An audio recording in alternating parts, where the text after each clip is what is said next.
What up, YouTube? It's your boy Banks, and we back in the building, you feel me? It's True Talks, because True Talks, all right? Let's get straight right into it. All right, so I think it was on Friday Friday, you already know, there was a Carmelo Anthony interview, and that's what everyone's talking about, the Carmelo Anthony interview that he did with Stephen A. And he was talking about a lot of things. He talked about a lot of things, man. One, everything that I've been said, he basically said that's how he's feeling. That's how he, especially when I was talking about what happened in the past when it comes to the whole Melo just taking the money type of thing. Obviously, earlier in his career where he was with the Nuggets, the extension. Normally when you do the extension, everybody does the extension. You just take the money, right? So that's what he did. He did the extension, I think it was 2006, where he extended and it was a 5-year extension, I'm pretty sure. And it went 2011. And that's where he was saying he wasn't smart because he shouldn't have just took the money, or he should have done an extension and played the business where he could line up his contract for 2010, which lines up with LeBron and them, or with other players, or etc. That's what he's saying. He was basically saying where he wasn't being smart, then he's just taking all the money, leaving no money on the table, right? That's that mentality, right? Just get what you got to get that bag, right? Especially if you're growing and you've been coming from the hood and etc. Right? So it's like that's been his mindset, and he's saying that was him being dumb, and him being not being dumb, but him being young, right? Not being as smart as he should be. So that's then, right? But when I talked about the New York signing, the re-signing there with the whole new contract and that large amount of money in 2014, people were saying he did it for the money. And like, what did he say? He said, I was going to go to Chicago.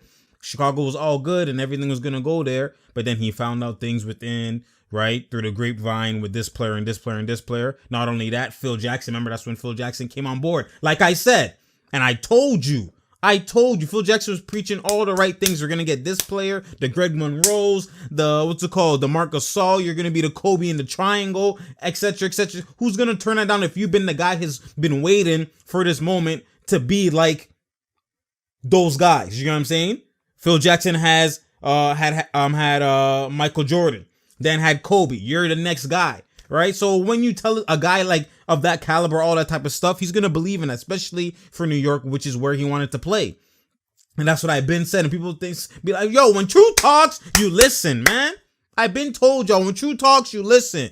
I've been told y'all. I know the mentality. I know what goes on. Just by, at the end of the day, put myself in those shoes as a player. You know what I'm saying? You got to put yourself in those shoes. And the player, only certain people can know how players think if you actually have played competitive ball and you know what it is. Your mindset in that moment, especially if you know who Kobe is and you know who Jordan is and you respect the Dons, you know if I'm that guy, Phil Jackson, just what you want to do, you're telling me all the right things, I'm staying. What do you mean? I can be the next Kobe in the system?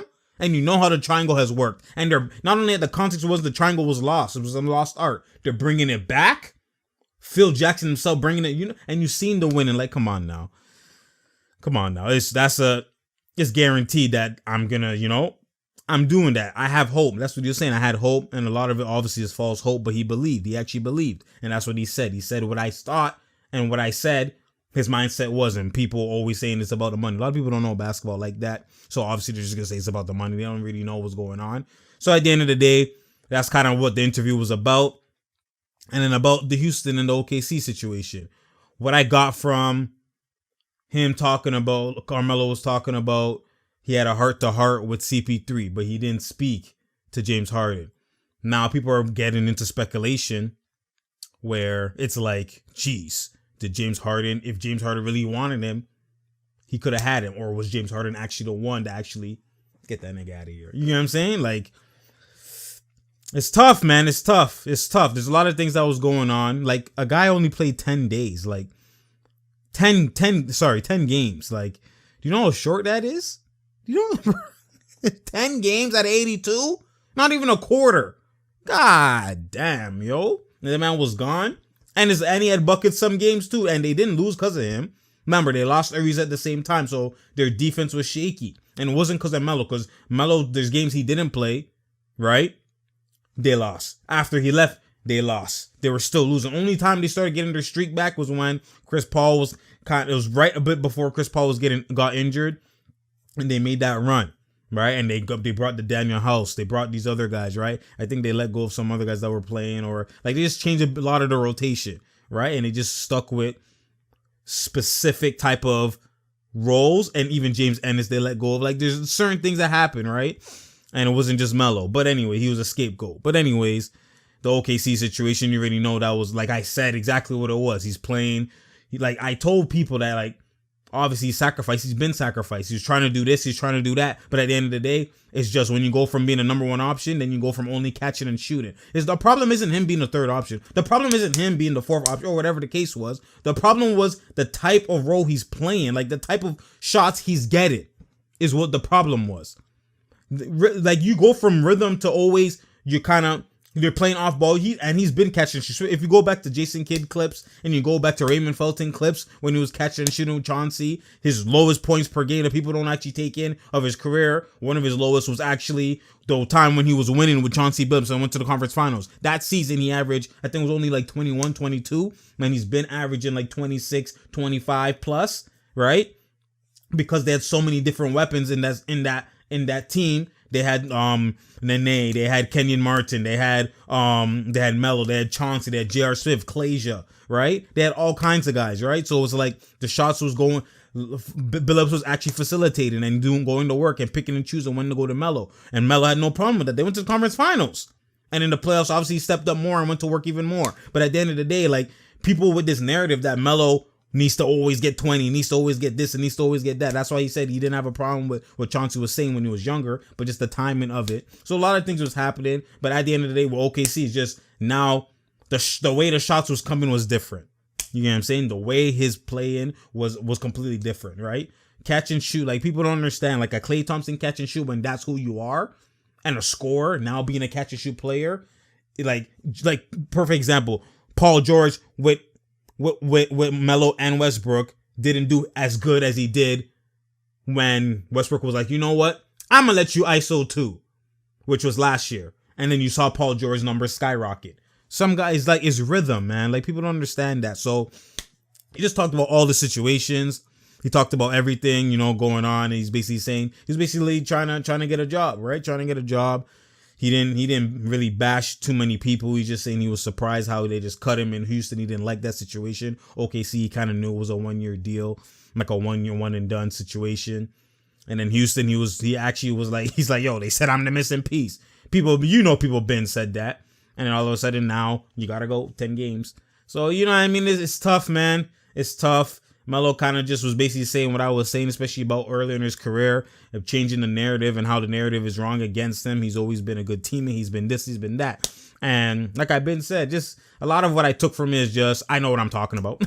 You know what I mean? That's why you got to tune in to your boy. You got to share, like, and subscribe, man. Because I already know, I know what I'm talking about. You get what I'm saying? It's true talks at the end of the day, because true talks. You feel me? So at the end of the day, that's what I got from it. I also got, like, the little things that, like, we're never going to know about what James Harden really did, or what he really didn't do, or what he really knew, or whatever the case is. But there's a lot of, it's skeptical. It's skeptical from the eyes of us listening. But he'll speak on Chris Paul. Chris Paul's his boy, but he won't speak on James Harden because he didn't have that talk with him. So, you know what I mean?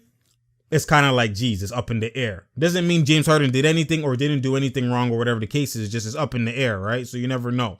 But at the end of the day, it was a good interview, a great interview. A lot of insight on what's going on. Things that I kind of really, like, already knew the situation. It's just obviously good to hear from the horse's mouth. But at the end of the day, Carmelo he's pitching for a job.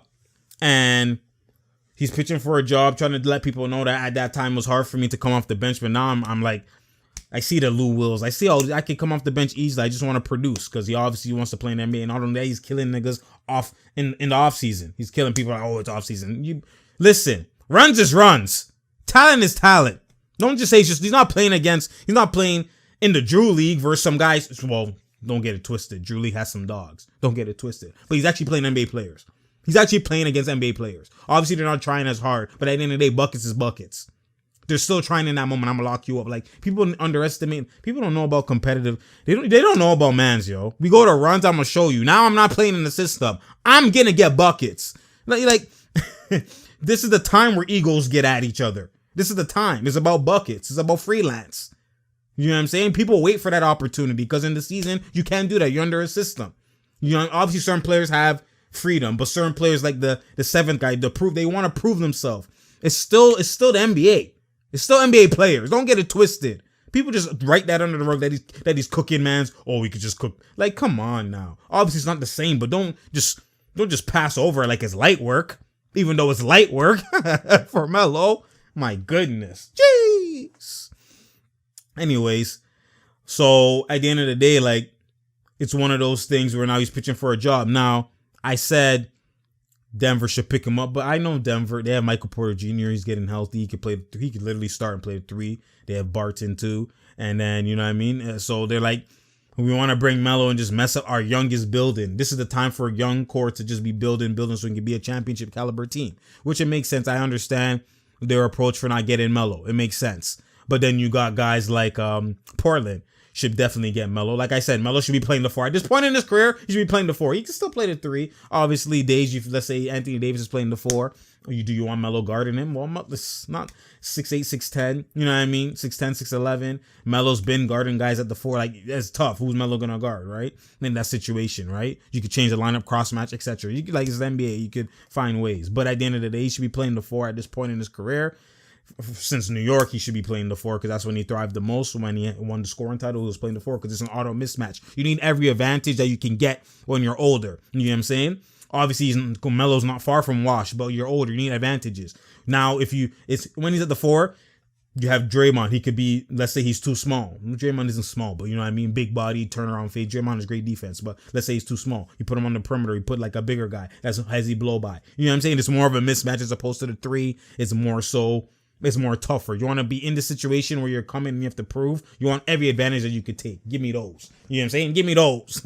So him playing at the 4, especially at this point, is where he should be playing. Now you got a lot of teams that could pick him up. I would say Washington Wizards don't really have a 3. They lost Kelly. They lost what's his name? Otto Porter. So they have they have an opening. They have Isaiah Bradley Beal. You know, John Wall's still injured, so they could try and make a little push for the playoffs. You have Melo, but Washington's like, do we really want to get him? But it's only a 1 year, 2 year deal. You know, 2.3, 1 year, 2.3, 2.5, 3 million, you know, type of deal. They could go for that. Washington could definitely use him. Especially when they took an older Paul Pierce too. And Melo at this stage was better than that older Paul Pierce. And look what they did with the playoffs. Obviously, they had better supporting cast. John Wall was healthy, etc. But you jumped at Isaiah Thomas. Why not Melo? You know what I mean? Washington, you definitely should pick him up. And sleeper, I think the Raptors should pick him up, man. Especially when you lost Kawhi and you have that 3 hole is just empty. You know what I mean? You have Pascal who's obviously playing the 4. You could put Melo at the 3. And that 3 hole's empty, especially when you need scoring. You need someone who could just get a bucket when you need the superstar type of score. Now, Melo could average 15 to 20 easy. He doesn't mean this to be the focal point of the offense, but I think in situations he should be the focal point. Then you could cross match. You could put Pascal with the second unit. Take Pascal off. You could do the whole stagger the lineup. So you could definitely do not cross match, stagger the lineup. So you could definitely do that. Put Melo with the bench too as well and stuff like that. And this is the perfect situation for the Raptors to pick him up because everybody's in contract year. You could do Melo for a 1 year type of deal. You're getting all the Christmas games. You're getting all these things. You know what I mean? You don't want to make it seem like, even though it was Kawhi or die, not Kawhi or dying, it was Kawhi or die. And you don't want to make it seem like it was a 1 year type of championship, injury, Golden State Warriors, and we capitalize and we're done. You don't make it seem like that. You don't want to get it seem like we still here though. Get a Melo to a 1 year, 2.3 mil. You know, it's not too much because at the end of the day, you have small forwards that you're trying to replace Kawhi Leonard with Rondé. Rondé could play the 3-4. Same with Stanley. Same with OG. At the end of the day, none of them are scoring like that. Like, they're great defensive players. Stanley has more potential to score. OG can, but like I don't see the handle, his running mechanics. I don't see it. He has to show me. So at the end of the day, like Melo is more guaranteed. I will put him in that situation, and then you can still have those guys. And if Melo susses, you still have those guys, right? So it's like, it's just, for me, it looks like a win-win situation. And not only that, you want to keep obviously the fan base is strong in Toronto regardless, but you know what I mean? Like, you don't want the ice to just fall off. You don't want the ice to just fall off, especially like no one's going to replace Kawhi.